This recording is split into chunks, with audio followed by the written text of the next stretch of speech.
नमस्कार विद्यार्थी, मी कुमारी फोरे Anita Babasaheb, Ganpatrao Arwade, college of commerce, Sangli. आज आपण अर्थशास्त्र इयत्ता 12वी मधील बाजाराच्या प्रकारातील बाजाराचे वर्गीकरणामधील अपूर्ण स्पर्धा अभ्यासू। अपूर्ण स्पर्धा हा बाजाराचा असा प्रकार आहे की ज्यात स्पर्धायुक्त बाजाराची सर्वच वैशिष्ट्ये आढळत नाहीत, तर काही वैशिष्ट्येच आढळतात। आता यामधील मक्तेदारी बघत असताना मक्तेदारीचा अर्थ, मक्तेदारी म्हणजेच मोनोपॉली। या शब्दाची उत्पत्ती मोनो म्हणजे एक आणि पॉली म्हणजे विक्रेता या ग्रीक शब्दापासून झाली आहे। मक्तेदारी म्हणजे असा बाजार ज्यात एकच विक्रेता असून त्याचे संपूर्ण बाजार पुरवठ्यावर नियंत्रण असते व त्याच्या वस्तूला जवळचा पर्याय नसतो। मक्तेदारीचा अर्थ व व्याख्या E.H. चेंबरलिन यांच्या मते मक्तेदारी म्हणजे एक उद्योग संस्था जी संपूर्ण पुरवठ्यावर नियंत्रण ठेवते आणि जिला बाजारात अगदी जवळचा पर्याय नसतो। मक्तेदारीची वैशिष्ट्ये पुढील प्रमाणे आहेत, ते आपण पाहू। पहिलं वैशिष्ट्य एकच विक्रेता। दुसरं वैशिष्ट्य पर्यायी वस्तूंचा अभाव। तिसरं वैशिष्ट्य प्रवेशावर निर्बंध। चौथं वैशिष्ट्य बाजार पुरवठ्यावर पूर्ण नियंत्रण। पाचवं वैशिष्ट्य किंमतकर्ता। सहावं वैशिष्ट्य मूल्यभेद आणि सातवं वैशिष्ट्य उद्योग संस्था हाच उद्योग। पहिला वैशिष्ट्य एकच विक्रेता। मक्तेदारी वस्तूचा उत्पादक किंवा विक्रेता एकच असल्यामुळे विक्रेत्यामध्ये स्पर्धा नसते, परंतु ग्राहकांची संख्या मोठ्या प्रमाणात असते। दुसरं वैशिष्ट्य पर्यायी वस्तूचा अभाव। मक्तेदाराच्या उत्पादनाला जवळचे पर्याय नसल्याने ग्राहकांच्या पसंतीला वाव नसतो, त्यामुळे मक्तेदाराकडून ग्राहक एकतर वस्तू त्यांना खरेदी करावी लागते, अन्यथा वस्तूपासून ग्राहकांना वंचित राहावे लागते। तिसरा वैशिष्ट्य प्रवेशावर निर्बंध। कायदेशीर, नैसर्गिक व तांत्रिक बंधनामुळे इतर स्पर्धकांच्या बाजारातील प्रवेशावर निर्बंध येतात। चौथं वैशिष्ट्य बाजार पुरवठ्यावर पूर्ण नियंत्रण। मक्तेदाराचे बाजार पुरवठ्यावर संपूर्ण नियंत्रण असते, तो वस्तूचा एकमेव उत्पादक व विक्रेता असतो। पाचवं वैशिष्ट्य किंमतकर्ता। मक्तेदाराचे संपूर्ण बाजार पुरवठ्यावर नियंत्रण असते, त्यामुळे मक्तेदारी संस्थेच्या स्वतःच्या उद्योग संस्था स्वतःच्या मालाची उत्पादनाची किंमत निश्चिती करते, त्यामुळे मक्तेदार हा किंमतकर्ता असतो। सहावं वैशिष्ट्य मूल्यभेद। मूल्यभेद या वैशिष्ट्यामध्ये मक्तेदार हा किंमतकर्ता असल्यामुळे तो एकच वस्तूला वेगवेगळ्या ग्राहकांना कालपरत्वे आणि स्थलपरत्वे वेगवेगळ्या किमती आकारू शकतो। अशा प्रकारे मूल्यभेद हे मक्तेदारी बाजाराचे मुख्य वैशिष्ट्य आहे। उदाहरणार्थ रेल्वेच्या प्रवासामध्ये विद्यार्थी व ज्येष्ठ नागरिक यांना तिकिटामध्ये सवलत दिली जाते। आणि सातवं वैशिष्ट्य उद्योग संस्था हाच उद्योग। मक्तेदार हा त्याच्या उत्पादनाचा एकमेव उत्पादक व विक्रेता असल्याने मक्तेदारीत उद्योग संस्था हाच उद्योग असतो। पुढचा पॉइंट मक्तेदारीचे प्रकार अभ्यासू। त्यामध्ये एकूण 7 मक्तेदारीचे प्रकार पडलेले आहेत। पहिला प्रकार खाजगी मक्तेदारी। दुसरा प्रकार सार्वजनिक मक्तेदारी। तिसरा प्रकार कायदेशीर मक्तेदारी। चौथा प्रकार नैसर्गिक मक्तेदारी। पाचवा प्रकार साधी मक्तेदारी। सहावा प्रकार मूल्यभेद मक्तेदारी आणि सातवा प्रकार ऐच्छिक मक्तेदारी। आता प्रत्येक प्रकार एक एक अभ्यासू। पहिला प्रकार खाजगी मक्तेदारी. जेव्हा एखादी व्यक्ती किंवा खाजगी संस्था मक्तेदारी संस्थेचे नियंत्रण करते तेव्हा त्यास खाजगी मक्तेदारी म्हटलेलं आहे. यामध्ये उदाहरण टाटा समूह खाजगी मक्तेदारीचे आहे. दुसरा प्रकार सार्वजनिक मक्तेदारी. सार्वजनिक मक्तेदारी म्हणजे जेव्हा एखादी उत्पादन संस्था पूर्णतः सरकारच्या मालकीची, सरकारने नियंत्रित केलेली किंवा सरकारने चालवलेली असते तेव्हा त्यास सार्वजनिक मक्तेदारी असे म्हटले जाते. उदाहरणार्थ भारतीय रेल्वे ही सार्वजनिक मक्तेदारीचे उदाहरण आहे. या मक्तेदारीमध्ये कल्याणकारी हेतूने प्रेरित झालेली असते. तिसरा प्रकार कायदेशीर मक्तेदारी. कायदेशीर मक्तेदारीमध्ये पेटंट, बोधचिन्ह, स्वामित्व आणि यासारख्या शासनाच्या कायदेशीर तरतुदीमुळे निर्माण झालेल्या मक्तेदारीस कायदेशीर मक्तेदारी म्हटलेलं आहे. कायदेशीर मक्तेदारीमध्ये अमूलची उत्पादने.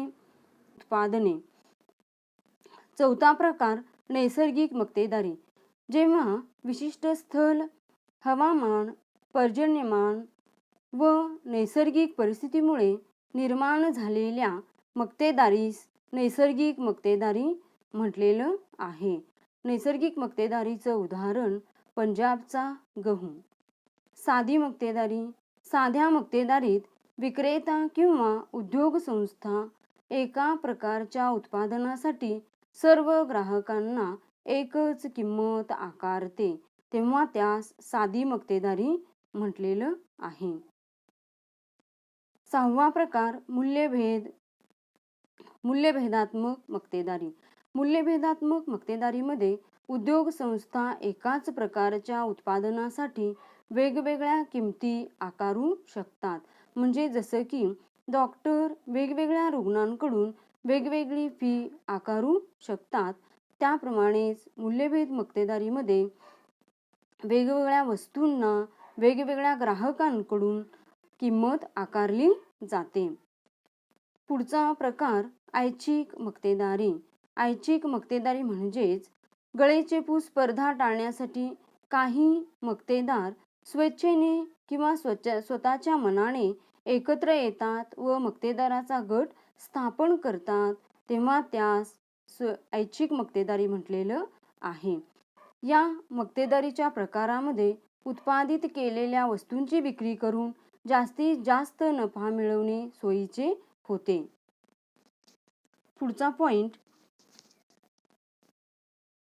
पुढचा प्रकार अल्पाधिकार. अल्पाधिकार म्हणजेच इंग्रजीमध्ये ऑलिगोपॉली या शब्दाची उत्पत्ती ग्रीक शब्द ऑलिगी म्हणजे अल्पसंख्य आणि पोलिस म्हणजे विक्रेते या शब्दापासून झाली आहे. अल्पाधिकार म्हणजे असा बाजार की ज्यात काही विक्रेते एकजिन्सी वस्तूचे किंवा विविध वस्तूंचे उत्पादन करतात. उदाहरणार्थ मोबाईल सेवा पुरवणारे कंपनी, सिमेंट तयार करणाऱ्या वेगवेगळ्या कंपनी इत्यादींचा समावेश अल्पाधिकार बाजारामध्ये झालेला आहे. अल्पाधिकार बाजाराची वैशिष्ट्ये पुढील प्रमाणे आपण पाहू. त्यामध्ये पहिलं वैशिष्ट्य काही विक्रेते, दुसरं वैशिष्ट्य परस्परावलंबन, तिसरं वैशिष्ट्य जाहिरात, चौथं वैशिष्ट्य प्रवेशावर निर्बंध, पाचवं वैशिष्ट्य समानतेचा अभाव, सहावं वैशिष्ट्य अनिश्चितता. आता पहिलं वैशिष्ट्य आपण अभ्यासू. या अल्पाधिकार बाजारात काही उद्योग संस्था किंवा विक्रेते असतात. बाजारपेठेवर काही संस्थेचे वर्चस्व असते तसेच त्यांचे किमतीवर व वस्तूच्या उत्पादनावरही लक्षणीय नियंत्रण असते. दुसरा वैशिष्ट्य परस्परावलंबन. प्रतिस्पर्धकांनी घेतलेल्या कोणत्याही निर्णयाच्या बाबतीत विक्रेत्यांना दक्ष राहावे लागते. या बाजारात काही विक्रेते असल्यामुळे एखाद्या उद्योगसंस्थेने वस्तूच्या किमतीत बदल केल्यास इतर उद्योग संस्थांनाही स्पर्धेत टिकून राहण्यासाठी त्यांच्याशी मिळवाजुळव करावी लागते किंवा जुळवून घ्यावे लागते. तिसरा वैशिष्ट्य जाहिरात. अल्पाधिकार बाजारामध्ये जाहिरात हे एक प्रभावी साधन आहे. अल्पाधिकारामध्ये उद्योग संस्था जास्तीत जास्त वेगवेगळ्या प्रकारच्या जाहिरातबाजी करण्याच्या उद्देशाने आक्रमक होऊन आकर्षित जाहिरात मोहीम हाती घेऊ शकतात. याच्या माध्यमातून जेणेकरून ग्राहक जास्तीत जास्त आकर्षिले जाऊ शकतात. चौथं वैशिष्ट्य प्रवेशावर निर्बंध. कंपन्या जेव्हा पाहिजे तेव्हा सहज उद्योगातून बाहेर पडू शकतात, परंतु त्यात प्रवेश करण्यासाठी विशिष्ट समस्यांना त्यांना तोंड द्यावे लागते. ज्याप्रमाणे पेटंट किंवा परवाना, सरकारी परवाना इत्यादींचा प्रवेशावर निर्बंध असू शकते. पाचवं वैशिष्ट्य समानतेचा अभाव. उद्योग संस्थांच्या आकाराच्या बाबतीत असमानता असलेली दिसून येते. काही उद्योग संस्था ह्या कमी उत्पादित माल करतात, म्हणजेच आकाराने लहान असतात, तर काही उद्योग संस्था ह्या मोठ्या प्रमाणात असलेल्या दिसून येतात. म्हणजेच काही उद्योग संस्था ह्या मोठ्या प्रमाणामध्ये मालाची उत्पादन क्षमता वाढवलेली असते. त्यामुळे समानतेचा अभाव इथे दिसून येतो. सहावं वैशिष्ट्य अनिश्चितता. या बाजारात लक्षणीय विचारात घेण्या इतपत अनिश्चितता असलेली दिसून येते. कारण या बाजारामध्ये उत्पादकाच्या वर्तनाचे स्वरूप विविध प्रकारचे असलेले दिसून येते. कारण प्रतिस्पर्धी उद्दिष्टांच्या बाबतीमध्ये एकमेकांशी हातमिळवणी करून एकमेकांना सहकार्य करू शकतात किंवा एकमेकांशी संघर्षही करू शकतात. अशा प्रकारे अनिश्चितता अल्पाधिकारामध्ये दिसून येते. पुढचा प्रकार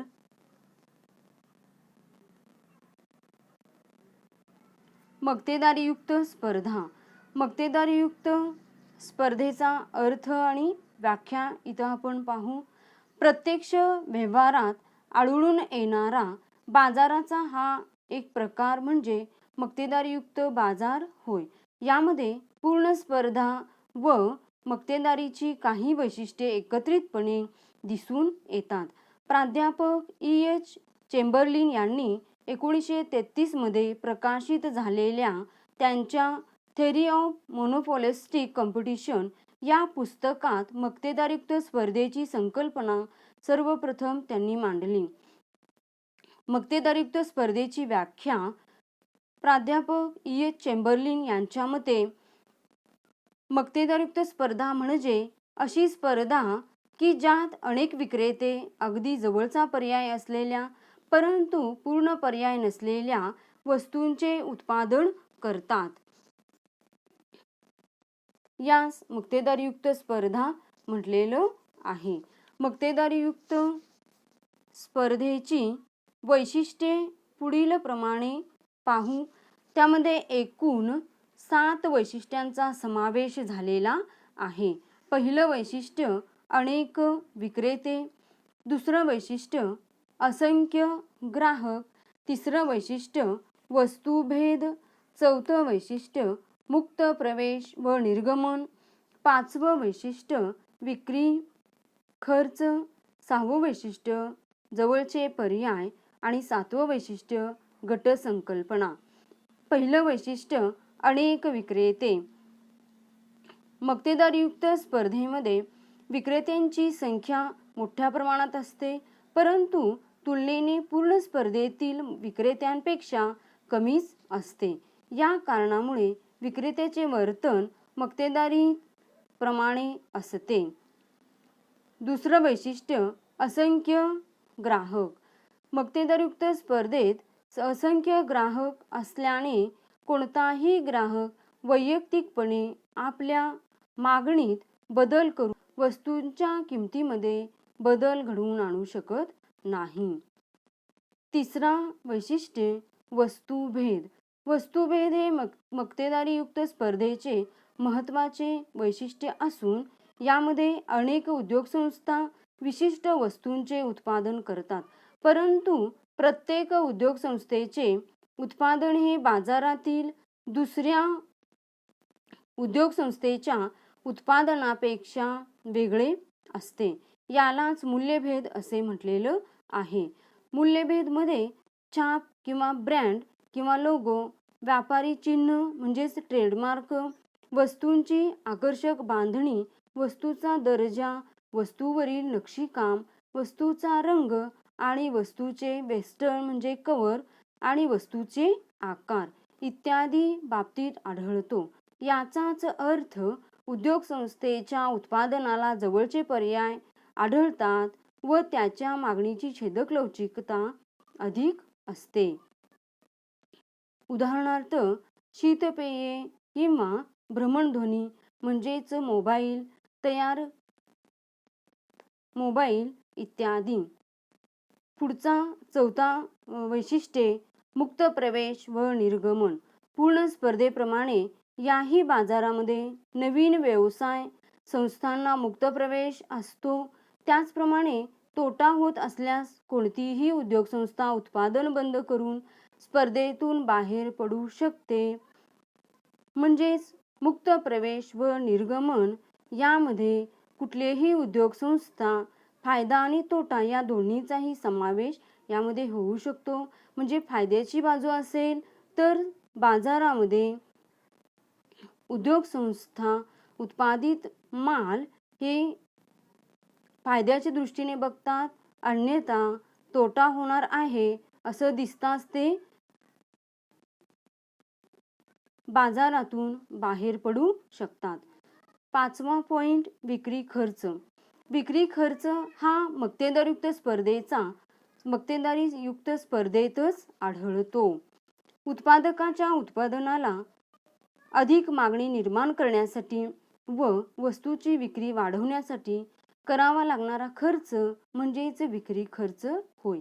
विक्री खर्चामध्ये वेगवेगळ्या बाबी समाविष्ट झालेल्या आहेत, जसं की जाहिरात, दूरदर्शन, आकाशवाणी, फलक जाहिराती, प्रदर्शन किंवा खिडकी प्रदर्शन, मोफत भेटवस्तू आणि मोफत नमुना वस्तू यासारख्या गोष्टींचा समावेश विक्री खर्चामध्ये झालेला दिसून येतो. पुढचा सहावं वैशिष्ट्य जवळचे पर्याय. मक्तेदारीयुक्त स्पर्धेत वस्तूंना अगदी जवळचे पर्याय उपलब्ध असतात. उदाहरणार्थ वेगवेगळ्या कंपन्यांचे वेगवेगळे साबण, वेगवेगळ्या शीतपेयाचे वेगवेगळे प्रकार इत्यादींचा समावेश जवळच्या पर्यायामध्ये होऊ शकतो. म्हणजे एका वस्तूस दुसरा वस्तू पर्याय किंवा एका वस्तूच्या माध्यमास दुसरी वस्तू पर्यायी असू शकते. सातवं वैशिष्ट्य गटसंकल्पना. गटसंकल्पना. मक्तेदारीयुक्त स्पर्धेत चेंबरलिन यांनी उद्योग या संकल्पनेऐवजी गटाची संकल्पना वापरलेली आहे. म्हणजेच एकजिन्सी वस्तूचे उत्पादन करणाऱ्या संस्थांचा समुदाय म्हणजे उद्योग होय व एकमेकांना जवळचा पर्याय असणाऱ्या आणि वस्तुभेद निर्माण करणाऱ्या संस्थांचा समुदाय म्हणजे गट होय. उदाहरणार्थ औषध उत्पादित करणाऱ्या संस्थांचा समूह म्हणजेच गटसंकल्पना इथं तयार झालेली दिसून येते.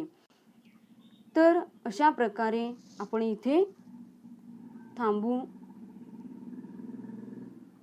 धन्यवाद.